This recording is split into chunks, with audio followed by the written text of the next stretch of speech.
Yes, welcome to the No State Project live from the fortified compound here in Mesa, Arizona for June 20th, 2020. My gosh, we're damn near halfway through this awful year already. Wow.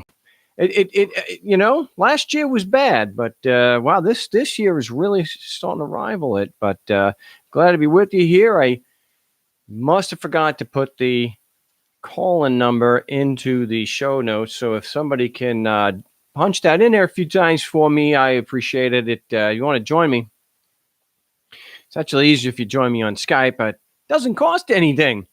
But I'll check the call line. If we get callers on there, then I will join. That's what I'm going to have to do.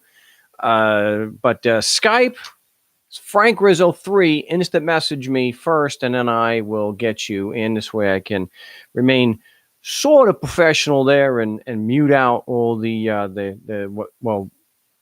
connecting. Gosh, I think the dial tone on Skype is just, it's like they try to find one of the worst.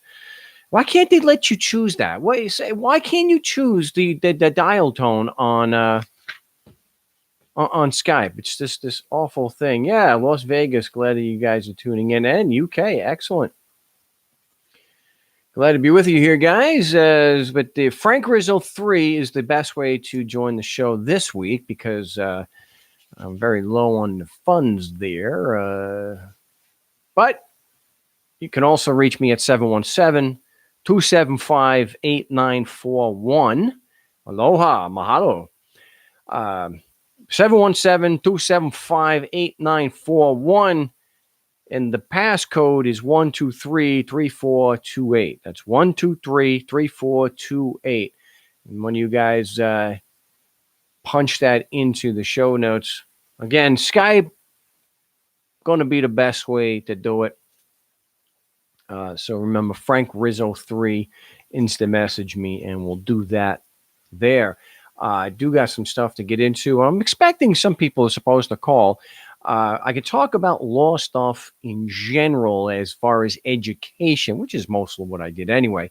But as far as getting personally involved or asking me what should I do, only thing I can say is do your due diligence and make the best choice that you can in that situation. If you are unfortunate enough at this time and things aren't bad enough, if you're unfortunate enough to be attacked. But I just want to, before I get into things, just go over the basic of anarchy and regardless of what some people might think, I'm still an anarchist, and I'm not an anarchist because I'm an angry white man or I'm just an angry young man. My decision to be an anarchist was made a long time ago for an ethical decision. It is not to be edgy. I know that some, we've all met those types that anarchy. It doesn't mean to do whatever you want. Never has. It doesn't mean chaos. It doesn't mean mayhem. It doesn't mean, it's not a violent. It's not violence. Self-defense of force, yeah, that's morally justified. That's ethical. So it's an ethical position. Now, if you're one of these types, and I've had these calls, very few, fungal like a mine.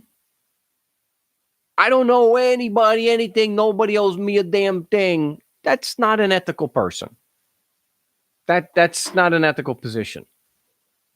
The idea that you don't have any kind of responsibility or obligation to treat others the way you want to be treated. And you can argue whether it's objective or subjective, but someone who lives his life by a fungal, I got mine, you may not actually hurt anybody, but it's not really someone that's got an ethical grounding, if that's even a phrase, I don't know. But if they're not ethically or morally inclined, morals are subjective, what's right for one. No, I don't agree with that. To be logically consistent. So the reason why I am an anarchist is because I believe it is morally wrong, and it is an affront to basic ethics to use offensive force to initiate force against other people. To, in government types in particular, to force strangers. I can't make this any simpler. To force strangers to give you money, even under the guise that you are helping them. And even if you do use that to help people, immoral, unethical, wrong. It's the idea of having a ruling class, a violent ruling class. That just is not ethical, because it comes down to what I've said so many times. If I was to do things like the government types, and I was to force strangers in my community to give me money, would you consider me a criminal? Would that be unethical? Yeah. So let's be logically consistent. I know that does torque a lot of people. To be logically consistent, then, it's always morally or ethically wrong to force strangers to give you money, even if you're going to do something presumably good for the victims. Yes, Cop Block Hot Springs, the literal translation of the word anarchy from the Greek, because it's not an English word, N, which is without, and an archon, which is a leader. So it's without leaders. A violent ruling class. So that's something that if you are lucky enough to have a rational discussion with somebody who doesn't understand or is against the concept or doesn't believe it's a valid concept of anarchy, just break it down. So you believe that there should be a violent ruling class. Well, I don't know about violent. Oh, has there been a ruling class ever that wasn't imposed and maintained violently? What they're doing in China, wanting to take over even the pretense of democracy in Hong Kong. They've been protesting 10 times as long as people in the United States with the recent protests here anyway. So I'm a one-trick pony. I've been excoriated because I wasn't doing the one thing. My gosh, the hate. And I'll give you this. Thank goodness. Maybe people are moving on. But I have not gotten nearly the hate this past week than I was getting the last few months. So, yeah. Mark, can you discuss your opinions on a private policing system? Well, I think we have what I would like to see, which is consistent with ethics. That it is wrong to force strangers, to give you money for whatever kind of service you want to provide. I think we can have a lot of what we have right now, a lot of the same structure, a lot of the same services. But we don't provide those services. We can we don't provide. I think we can have public, if you will, services, but we're just not going to have a prison system and the violent imposition of them. And that where one of the examples I had given was the difference between a carrot and a stick. That in a voluntary society or in an anarchist society, you can still have, let's say, for example, this is just one example. It's not set in stone, just for illustrative purposes only. If you want to continue doing business as, let's say, like an LLC, a limited liability company, you have to contribute to the services. You have to, I don't like using the word tax, but you still have to pay the fees. So this way, if someone decides, fangul, I I don't know. If somebody decides, "Fungal, I'm not gonna pay," they're going to lose their limited liability, which is going to subject their personal, whatever personal assets they have. That's just one example. I think we can use incentives like that because it's not a matter of people saying we don't want any of these services. The problem comes in when it rests on an unethical foundation. When the foundation is grossly immoral, you're going to have all these problems, especially like what we're seeing still to this day. There shouldn't be an acceptance of something that is immoral or unethical just because they call themselves government. Because as an anarchist would believe, or at least I do, the basic principles of right and wrong apply across the board.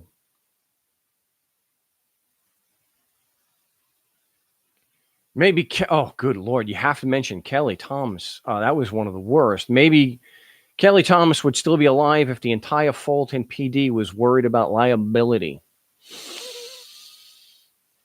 Wow. For those who are not familiar with that, it was absolutely horrific. I believe he had, I don't remember, I know he had some kind of mental disability. He was killed by the police begging for his parents. They killed him anyway. Doesn't matter. So, your awesome interview with Magistrate John Buttrick admitting there is no law priceless. Thank you for getting that on the record. I appreciate that, Johnny. I do kick myself all these years later because given that I shouldn't have let it go on as long as it did. I'm glad he gave of his time, but I didn't.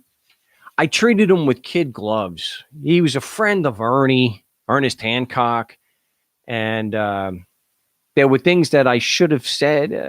I just, I was a lot more straightforward with the Robert Diab, the law professor in Canada, than I was with John Buttrick. So I kicked myself for that, but I think there was some good information. He did admit that the application of federal law was arbitrary. So I know, well, he threw in a qualifier, largely arbitrary. That's a pretty big admission. So yeah, I thanks for bringing that up. That was yeah. I didn't have my nice camera at the time because thank goodness, because Bitcoin, when it exploded, I went and got the camera. But I actually took that video. Do I have it here? I thought yeah, we'll get you a little behind the scenes. I didn't take that video with a nice camera. I know, duh. But so this is actually the camera that I used to get that interview with John Buttrick. This good Lord, little dusty there. Yeah, Mr. DeWitt. I'm sorry, I'm not doing this on a dust-free surface. But yeah, just a cool pics. I think I'm pretty certain it was at least 480 or 480. So yeah, this is the one that did it, and it still works after all these years. So if anybody wants this, and you can throw me some money for the call-in line, I'd appreciate that. We can get that shipped down to you. But yeah, got the battery and everything. So. Yeah, anyway, that's what I did that. So that was, yeah, my gosh, that was 9 years ago? I think it was 9 years ago. So yeah, a federal magistrate admitted that the application of federal law was largely arbitrary. The idea that just because a written instrument applies and creates obligations just because of your physical location, yeah. There's no facts. There's no legitimate argument from any facts to prove that that's true. You can't prove it's true. In fact, that's why critics will argue. Well, you take it up with the legislature. Hey, I'm having a discussion. This is one thing that gets me. I'm having a discussion with a magistrate outside of court. The rules that apply in court do not apply in a discussion on the facts outside of court. In fact, so many of my conversations regarding that were outside of court. Now, they're going to obviously have their own rules. Well, we're not going to look behind that. You got to accept this opinion. Yeah, but it's asinine on its face. Doesn't matter. See, my discussion with John Buttrick was outside of court. I don't know if the critics really understood that. He didn't have his robe on. I don't know if you know. I don't know if he even wears a robe. But we were outside of court having a discussion on the facts and and what facts there were to prove that just because I'm physically in Arizona, the laws apply. And he admitted it was largely arbitrary, because it is. Now, largely, it's entirely. So this idea, well, you can't do that in court, that might actually be true. I disagree with that, but at least, for the sake of argument. But when you're having a discussion outside of court, who gives a damn what the court rule is? The rules of civil procedure or the rules of criminal procedure don't apply when you're at Freedom Summit, in Phoenix. I don't remember what hotel we were in, but that's just like on the show here. It doesn't matter. The rules of court don't apply on the show. We could discuss them, but they don't apply. So at least John Buttrick had the integrity to admit, yeah, it's arbitrary. We have a different view when we get into court because you don't have any standing to even raise the issue. But we're not in court. We're talking about the system, why we're anarchists. Whether it is in court or not, it's still a political issue, blah, blah, blah, because the legislature says to whom the law applies, blah, blah. Yeah, okay. Call it political if you want. Yeah, I know the courts have, the courts may have, said something like that. You don't get to characterize something just the way in a way so that you can avoid any obligation or burden of proving your claim. And I've said this so many times. If a cop or a tax agent makes the claim, it doesn't matter how you characterize it. If that claim is being used against me, I only talk about me. If that claim is being used against me, you can paint it however you want. If I can't challenge it under due process, notice an opportunity to defend. So if you're telling me the literal foundation of the foundational claim, well, you can't attack that because we're going to say it's philosophy, or we're going to say, oh, it's legal or political, then that's fundamental unfairness that you're making a claim I cannot challenge. That's what I've said here so many times. If you're going to make a political claim, you got to back it up. If your whole case rests on a political claim that you have made and I can't challenge it, that's fundamental unfairness. That's as foundational as you get. That's as basic as you can get. So that's what they say. Due process at a bare minimum. You got Goldberg versus Kelly. There's thousands of cases that talk about this. Due process at a bare minimum. Notice an opportunity to defend, and that defense has to be meaningful. So any kind of hearing has to be meaningful. Goldberg versus Kelly, I don't remember the citation off the top of my head. So if you're making a claim, and you can't, if someone makes a claim against me, and the entire case rests on that claim, and they turn around and say, well, you can't challenge it, that's unfair. Now, the courts may not agree in this particular instance, and Funkel, I don't care. We're discussing right now, at least, how fundamentally unfair the system is. And that is, I'll get into which, some other things that are grossly unfair, or the qualified immunity of police officers.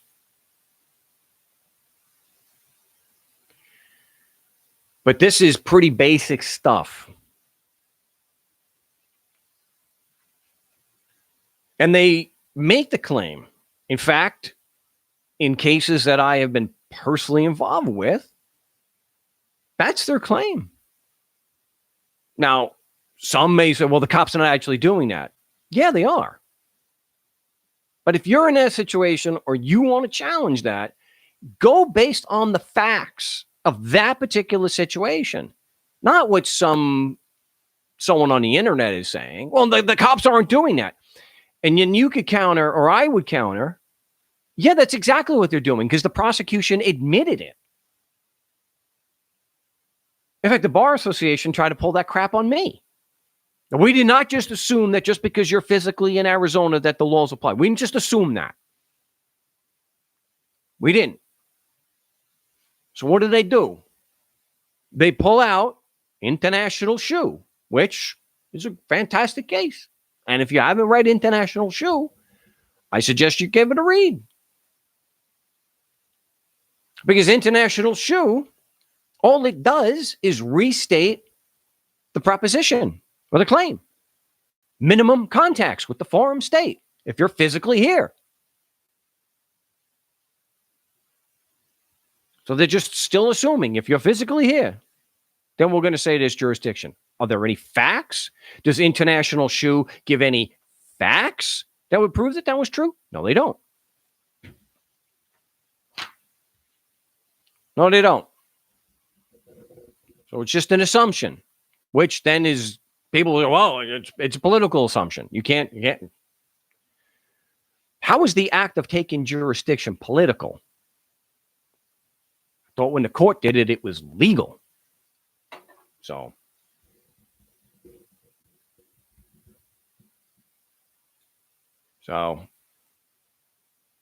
research it. Look up cases like Goldberg versus Kelly. Basic due process, basic fundamental fairness, which is what International Shoe said, that the taking of jurisdiction may not offend traditional notions of fair play and substantial justice. Is making an assumption fair play and substantial justice? An assumption? Is making a foundational claim against somebody and then barring them from challenging it? I'm talking about a claim that is made literally against you in that case. It's not something that they're reading in a book. It's not something that the Supreme Court said 100 years ago. The people making the claim right here, right now against me, like with the Bar Association, just talking about me, they are the ones making that claim. And then they're going to turn around and try to, well, you're not allowed to challenge that. If making a claim that you cannot challenge does not offend traditional notions of fair play and substantial justice, then the phrase has no meaning.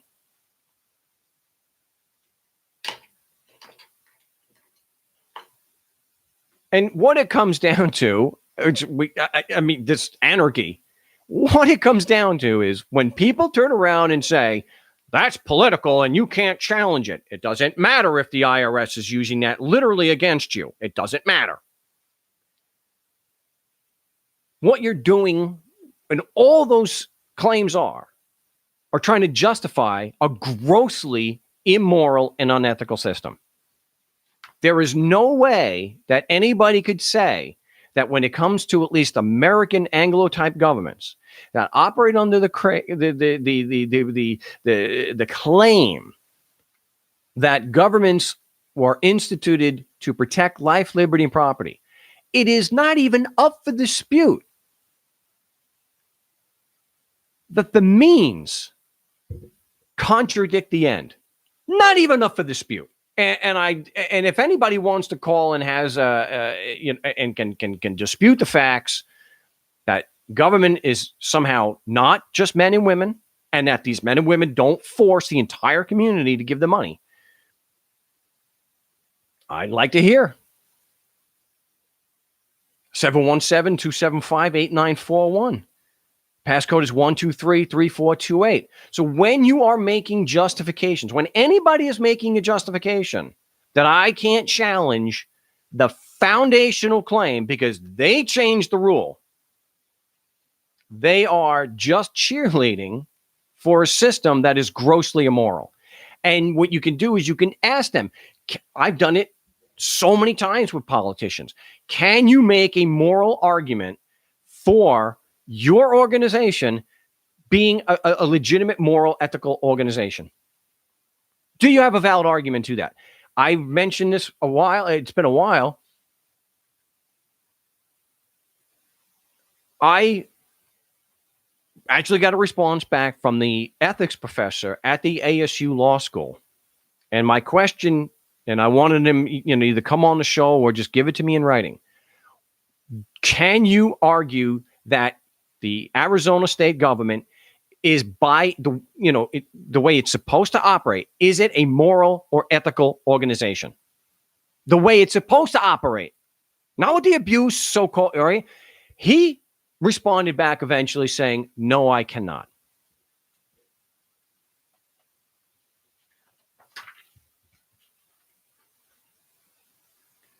Moral argument equals philosophy. We're not in court. We're talking about judging an organization. Is that supposed to be, well, that doesn't count? Does that somehow diminish the argument in some way? If we classify that as philosophy, does it discount the argument? Does it make it less of a valid argument? I don't get that this always trying to point this out. If I say that it's a criminal organization, is that legal or is it philosophy? I don't understand the constant need, this knee-jerk reaction, the same stupid thing that comes out every single time. Classify it all. Well, that just diminishes it. You can't. No, I'm not talking about even bringing a moral argument into court, which in fact you can do. I'm having a discussion here, and anyone wants to join. We're having a discussion on the moral or the ethical implications of government. Do you feel the need to just have to copy and paste philosophy? What does that? Just tell me in the comments. Is that supposed to diminish my argument in some way by labeling it philosophy? Or Mark, use an example of a moral organization. A moral organization would be one that follows, I believe, the basic moral ethical principle of, live honestly, injure no one, give every man his due. So any organization that follows those three is going to be, I believe, an ethical or moral organization.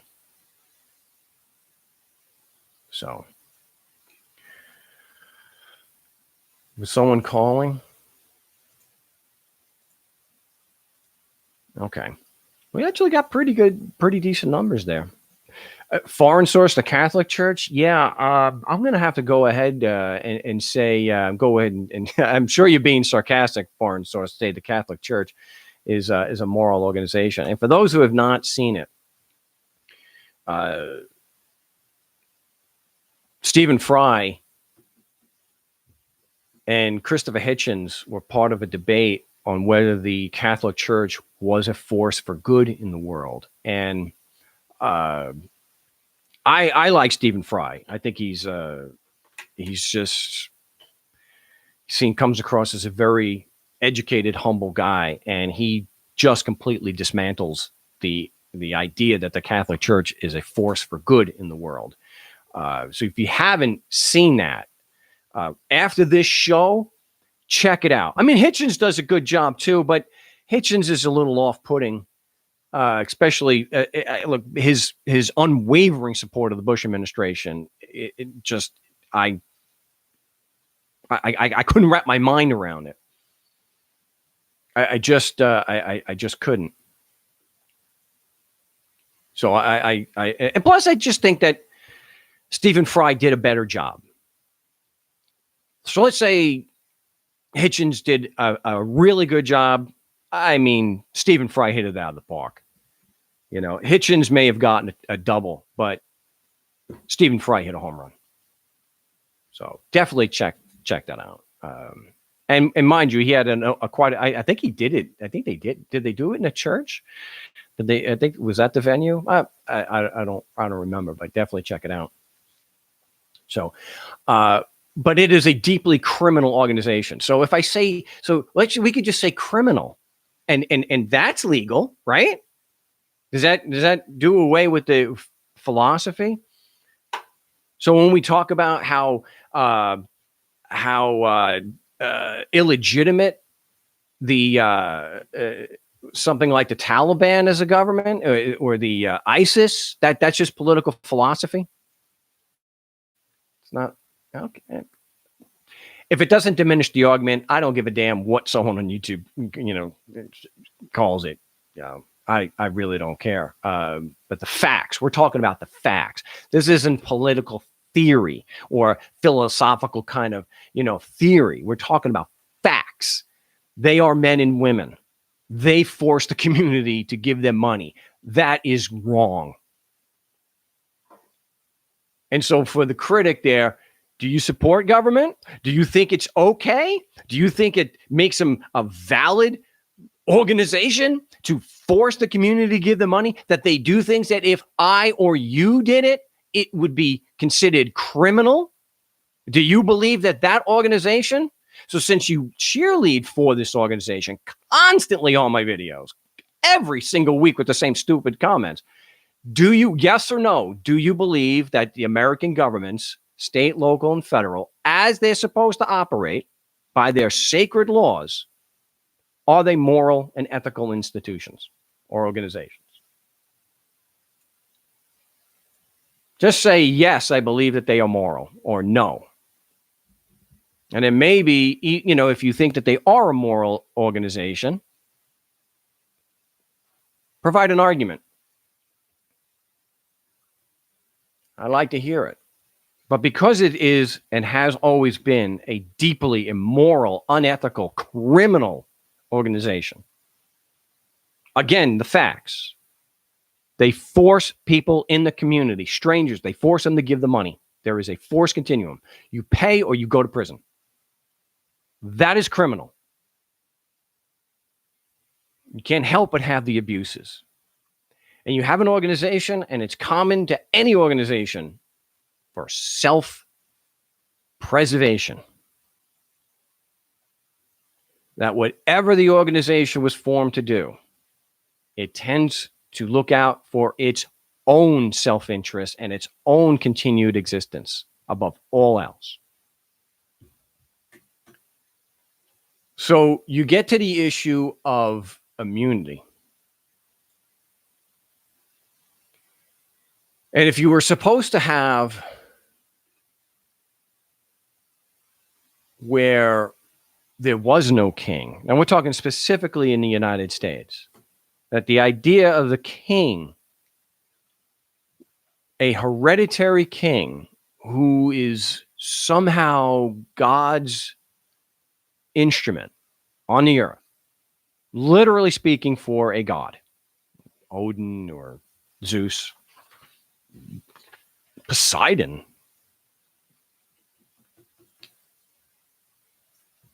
It was supposed to have been done away with. And with it, you would think the idea that the king can do no wrong, that the idea that the king can't do any wrong and that there was immunity from whatever they did, whatever the king or the king's men did. It's good to be the king. Idea that they can hurt people and they can go against all their own written laws and have immunity. So right in the Constitution, the sacred writ there, Congress has immunity. So they can pass laws. They can do things like redlining. They can do Jim Crow type laws. They can do pass laws that hurt entire groups of people. And they are immune from that. And you have the judge-created immunity, where judges gave themselves absolute immunity. Now they try to argue judicial independence. They should rule based on the facts and the applicable law. And they shouldn't be doing it based on any outside pressure. So they shouldn't have to worry about their jobs. So they got a lifetime appointment. Lifetime appointment. And they've got to have absolute immunity. There was a case where they proved malice, and a young woman, this is back really in the 20s, when they were really pushing eugenics, not just in Germany, but they did it right here in the U.S. Sterilized the young woman, against her will. And the judge was immune. So a judge can do anything he wants on the bench, no matter how vile and disgusting it is, no matter how unprofessional, immoral, whether from a legal standpoint or a philosophy standpoint. He could do literally whatever he wants, or she. And the victims cannot hold them accountable. So they extended that to prosecutors. Prosecutors are allowed to act maliciously. Absolute immunity. Absolutely. I would say when it comes to judges and prosecutors, you've got to have a fairly high evidentiary basis. We'll give you that. We'll give you that. But if you've got the goods on a judge like Dick Noble, where it's recorded, and you know that he put a man in jail, he put Terry in jail for months because he asked a question. When you've got the goods, there shouldn't be any damn immunity. And then, of course, all the king's men, the cops, qualified immunity. Important thing here to remember about immunity. Immunity does not deny the tort. It doesn't deny that the facts that show that they damaged you to whatever they did. It doesn't deny the wrongful death. It doesn't deny that. It says this happened. Afango, you, one of the little people, you don't get to do anything about it. So I know the Supreme Court said, I forget the name of the case. We know that this is harsh to not allow. We get it. We get it.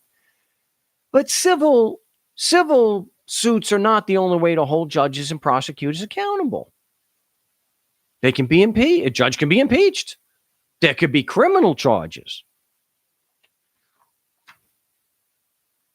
Criminal charges against a judge or a prosecutor. Once again, Ken Anderson, the only prosecutor in American history,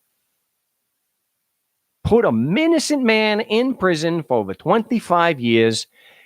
The only prosecutor in American history to ever be held and charged criminally. Only one. Thank goodness at least judges fare somewhat better. You have the kids for cash in Pennsylvania, the kickbacks to the prison system. We know two sitting judges sitting in prison. So extremely rare. But most of the time they get away with it. And it's the same with these damn cops. Qualified immunity does not deny the tort. It just says the court doesn't have jurisdiction to hear it. I thought jurisdiction was one of these crazies. Only the nut jobs argue jurisdiction. But is a prosecutor really? I mean, we already know they're not going to most of the time criminally charge a judge. What does the judge have on them? How many favors has the judge done for the prosecutor? I can tell you for myself, prosecutors, judges bent over backwards for these people. Yeah, making money. See, the cops and the prosecutors. You go back to Operation Gaylord. This is just one of, how many investigations, just like what you had with the crooked cops in Baltimore recently, selling drugs. The cops and their partners, the prosecutors, and of course the prosecutors partner, the judges. One hand washes the other. Oh yeah, Serpico was the last corrupt cop. Yeah, that was yeah. We've evolved since the 70s. Yeah, I wish, not so much. So, cops have qualified immunity. Now, if somebody was to go after the police officer, they're always going to claim qualified immunity, even if there's videotaped evidence.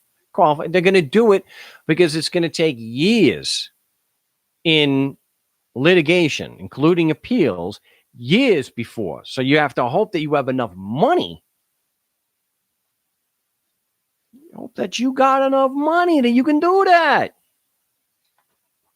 Because once it gets sent back that they are stripped of qualified immunity because of the reasons that they gave, they'll just file again, another motion to dismiss.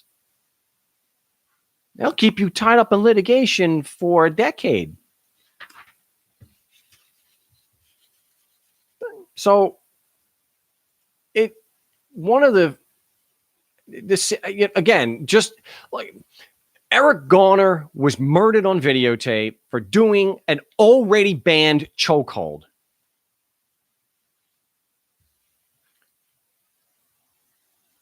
Already banned. So I take this with a grain of salt. Colorado governor signed sweeping police reform bill ending qualified immunity and banning chokeholds. Now, again, the chokehold in a lot of places is already banned. It's just like one of the things they're trying to pass, at the local level at least, that a police officer has to intervene. He has a positive legal duty to intervene and stop a fellow officer from using excessive force. But that's a step in the right direction, but it's going to be in his discretion. So it's easy to defeat. I didn't think, this, putting a knee on a black guy's head, that's just what we do. It's what we do over here. That's not excessive force. That was reasonable given the circumstances. And this idea that I don't have qualified immunity, that's political. That's political philosophy. So God fungal. Don't give me this. But you like to think that these are some baby steps in the right direction. The idea that after all these years talking about stripping cops, prosecutors, and judges, stripping them of their immunity, they're actually passing laws. So Colorado Governor Jared Polis, really? I guess he was destined to be in politics. Polis. On Friday, signed a sweeping police reform bill into law that includes the end of qualified immunity for police officers. The bill ends the legal doctrine that protects police officers from civil lawsuits, which some have argued gives cover for cops who use excessive force. The issue has gained national attention after the death of George Floyd, a black man who died after a Minneapolis police officer pressed his knee on him for nearly 9 minutes. 8 minutes and 46 seconds. By facing the cold, hard truth about the unequal treatment of Black Americans and communities of color, we can and will create real change that will materially improve the lives of countless Americans of this generation and future generations, Polis said before signing the bill, and we can bend the moral arc of the universe towards justice. I really hope so. The sweeping Colorado bill also requires all state and local police where body cameras by 2013, that's not just me misreading. 2023, with footage being made public and bans chokeholds, shooting, fleeing suspects, and using deadly force unless a life is in immediate danger. The immediate danger is supposed to only be. That's it now. It requires officers to report every time they stop someone they suspect of a crime and record that person's ethnicity, race, and gender. Well, I'm going to be hopeful that some good will come of this, because we had Larry Krasner, who exonerated so far 9 innocent people. So the lawmakers said their law came in direct response to widespread protests demanding changes to police procedures in the wake of violent deaths of people in police custody. Colorado is just one of many states passing its own police reform in response to protests, while Congress is expected to tackle the issue nationally. You know, it is a step in the right direction.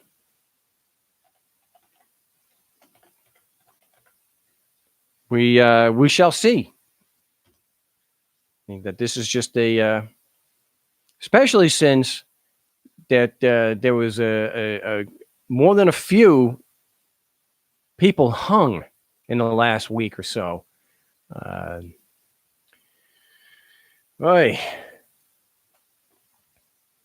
Well, the thing with a lot of women can attest to this. I know my wife, when she was a teenager and driving on her own, was routinely stopped by cops just trying to pick her up.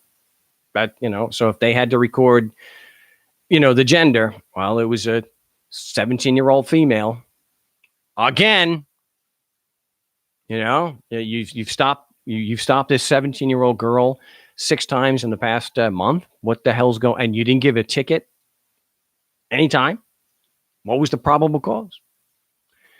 So, bottom line is that police abuse is absolutely real, regardless if fake news and you want to be part of that crowd screaming fake news. I can attest from personal firsthand experience about police brutality. Yes, I wasn't killed.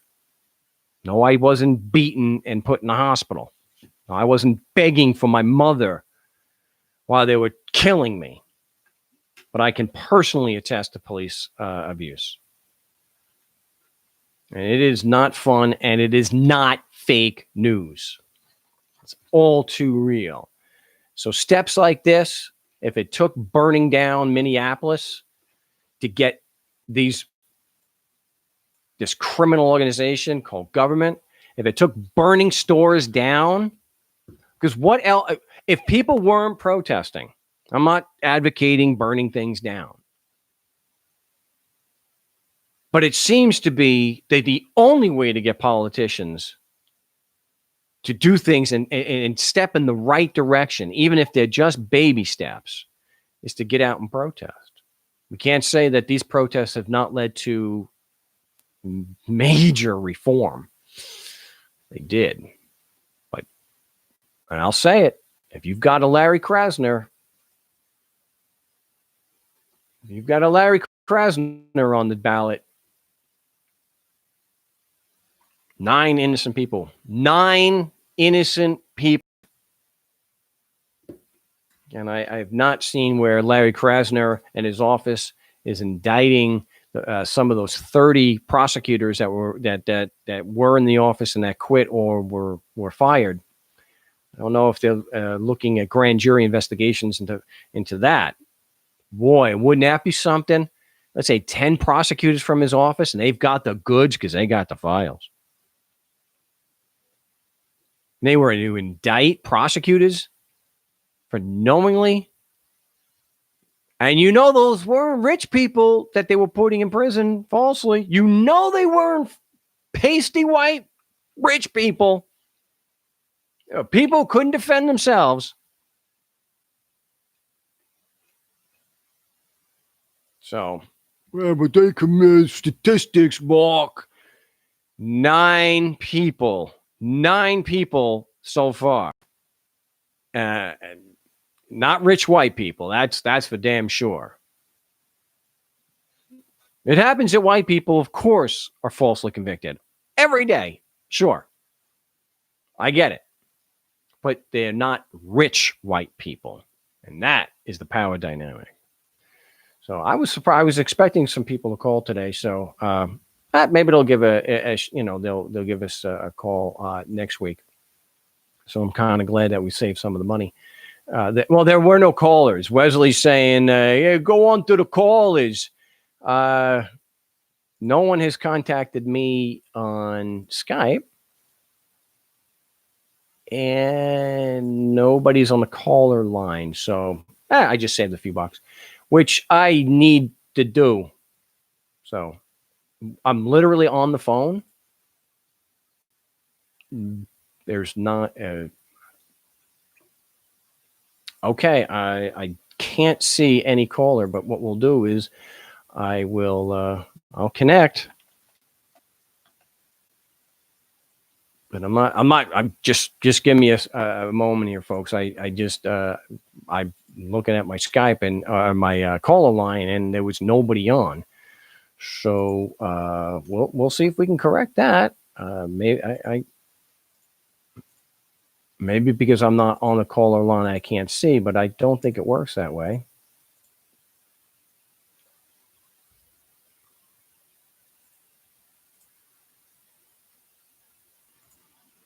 We'll see.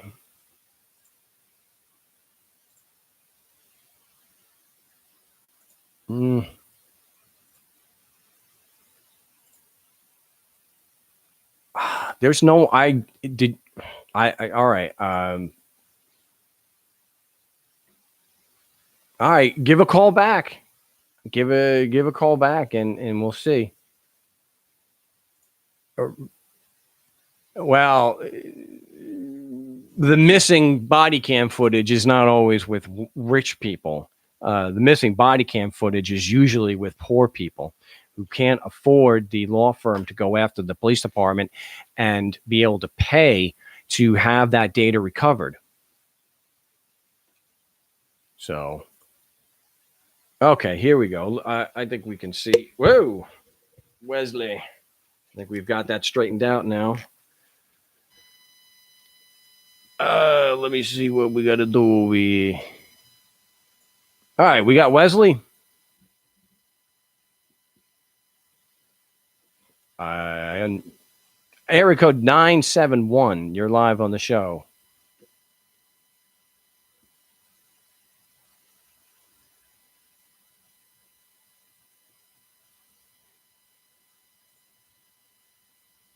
We have area code 971.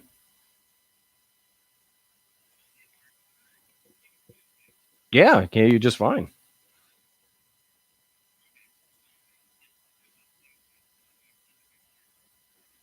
Oh.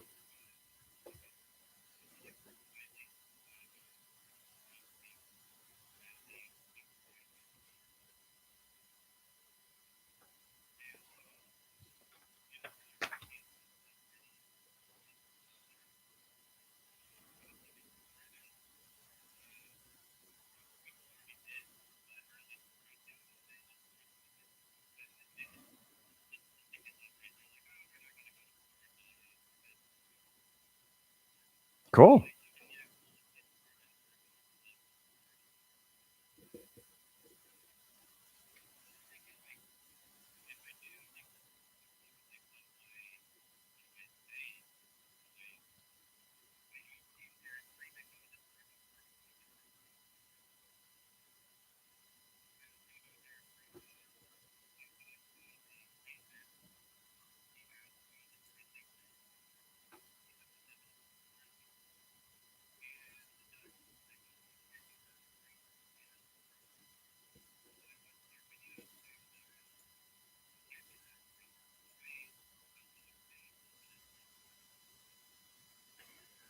Well, I can't tell you what to say anymore. I can't do that. You can go check. You can check past things. I know. What I don't take anything that they say to me as true. And they're telling me that your audio is not actually coming through. which doesn't make any sense to me. Hold on a second. Everything is set. I don't have any idea why your audio is not, and I'm not even getting the audio on the recording. I have no idea what's going on. You know what? I know you can hear me, and that's fine. But I'm gonna have to. We're gonna have to. I have to get this straightened out, and there's absolutely no indication here why the audio is not going to the show. So hold your questions, and we're gonna have to. You don't have anything coming up this week, right? So you don't have a court date before next Saturday, right?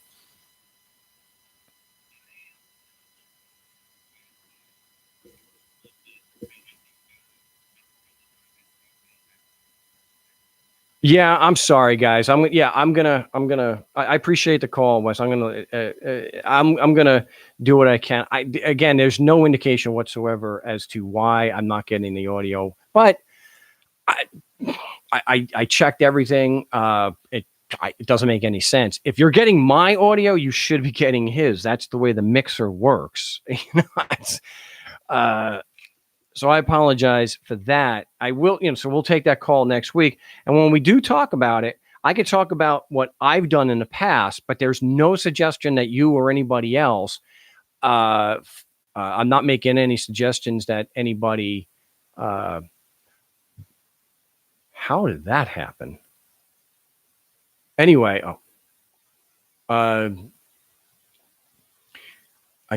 wow. Okay. That doesn't make any sense. But when it comes to just in general, the way I defend myself is I want to wipe the slate clean. I don't want to take all the preconceived notions and ideas. I want to look at the facts, and I want to challenge the claims that are being made. And if those claims are not based on facts, that would be something that I would challenge. And like when the Bar Association attacked me, they're claiming that they have jurisdiction over me because I'm physically in Arizona, that the laws apply because I'm physically here. So I attack that. And that's the same wherever I happen to go. If I'm in New Hampshire, they say the same thing. It's all the same. It's in Canada, Australia. I mean, that recalls where I have bureaucrats in Australia admit that's how they operate. That's just the way, it's the way it's done. And try a speakerphone. I'm not going. I've done that before, and that the audio is absolutely horrific. Maybe you guys can do okay during I don't know. It's if I use the speakerphone, it would be because the audio has to come from here, not from here. So it doesn't do too well. So, but yeah, real quick, I challenge the claims, and I don't buy into this crap, guys. I don't buy into this that someone can make an X claim against me, and that if I try to challenge them on the validity of X to prove that X is true, and they turn around and someone on the internet says, well, it's not a proper question before the court. Well, then you shouldn't be challenging. I mean, you shouldn't be making the claim. So my position has always been, if the Bar Association or another government agency or somebody on the internet, if they're making a claim against me, you gotta have the goods. I've been attacked. They'll attack me. Well, that's just wrong. That's frivolous. You can't prove that. Well, the same thing applies to you. He who makes the claim bears the burden of proof, even in this criminal organization. They just don't want you to look behind the green curtain. Pay no attention to the man behind the curtain. Of course. Don't look behind our words. Don't look behind our claim. Just accept as a good little plebe. It's political. Can't challenge it. Can't challenge it. Only the legislature gets to determine who the law applies. According to who? What? Again, for those who are new to this, I'll say this much more. We do not, if we have any intellectual capacity at all, we are not going to judge the fairness of an organization using only the organization's rules.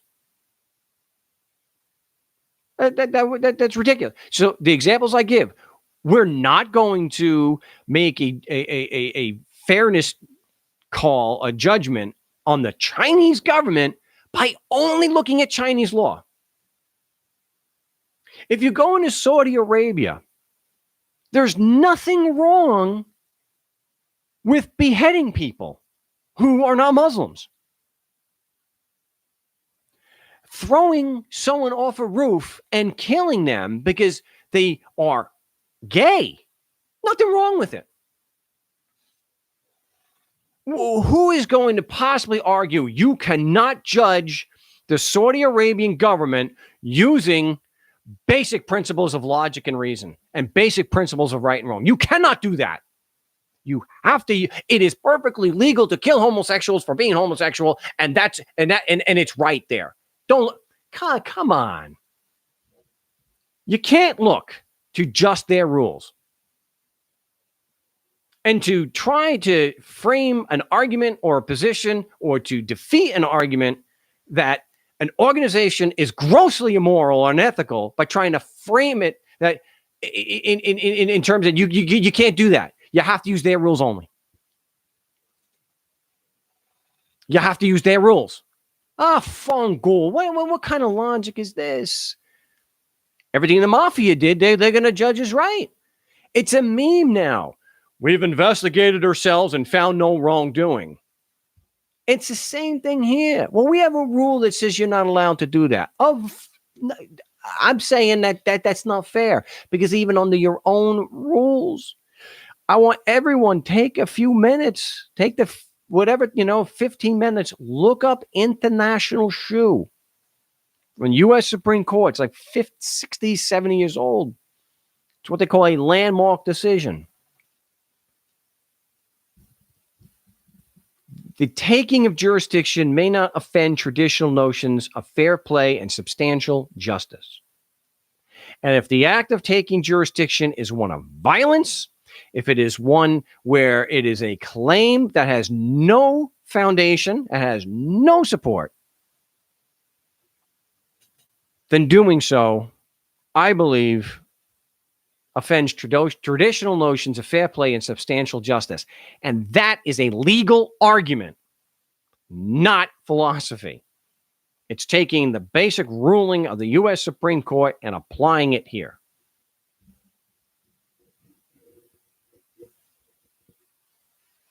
So, it's just something that's always going to be there, guys.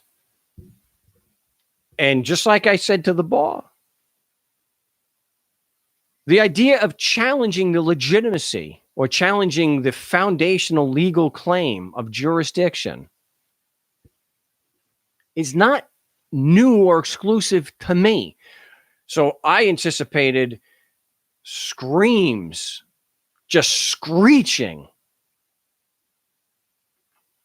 that my position was frivolous. So I deliberately included in there that the United States government's official position on the International Criminal Court is in form basically the same as mine. That no less a so-called authority as the United States government has the exact same legal position. There is no jurisdiction. That the International Criminal Court can say whatever the hell they want. It doesn't mean that they have jurisdiction. So I just think it's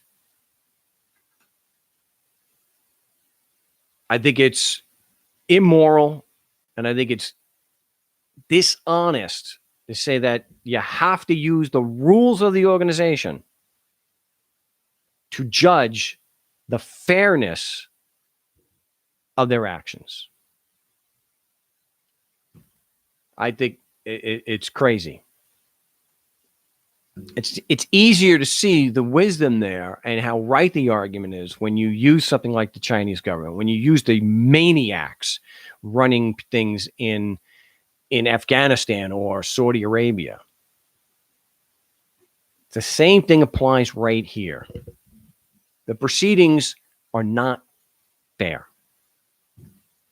So again, look up Goldberg versus Kelly about due process, that it requires notice and opportunity to be heard in a meaningful way.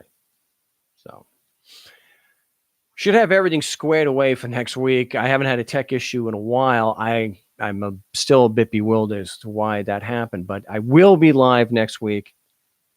So hopefully we have some more good news as far as the reform, and that this is just the beginning, that things, even a bunch more baby steps, so that things are moving in the right direction.